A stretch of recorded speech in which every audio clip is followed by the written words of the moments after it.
যে সরকার যেন ইমামের মর্যাদাকে নিয়ন্ত্রণ না করে, বরং এটা সম্মানিত ভাতা, সম্মানিত হিসেবে থাকে।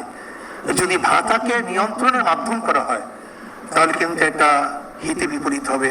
কোরআন হাদিসের খেলাফ যতক্ষণ তারা কথা না বলবে ততক্ষণ পর্যন্ত যেন তাদেরকে বাধা না দেওয়া হয়। একজন ইমামকে দেখা যায় সভাপতি সাহেব সালাম না দেওয়ার কারণে তাকে বিদায় দিয়ে দেয়, এটা সম্মানিত না করার কারণে তাকে বরখাস্ত করে, হয়তো বাজারটা ঠিক মতো মুয়াজ্জিন সাহেব সেক্রেটারি সাহেবের বাড়ি পৌঁছানো না কারণে তাকে বরখাস্ত করে দেয়। আমি আজকে আমার প্রধানমন্ত্রীকে অনুরোধ করব, একটা নির্দিষ্ট নীতিমালা থাকা চাই যে কোন কারণে তাকে বরখাস্ত করা হবে। আমরা এটার উপরে কাজ করছি। মাশাআল্লাহ, আলহামদুলিল্লাহ, জাযাকাল্লাহ। কেন বরখাস্ত করা হবে?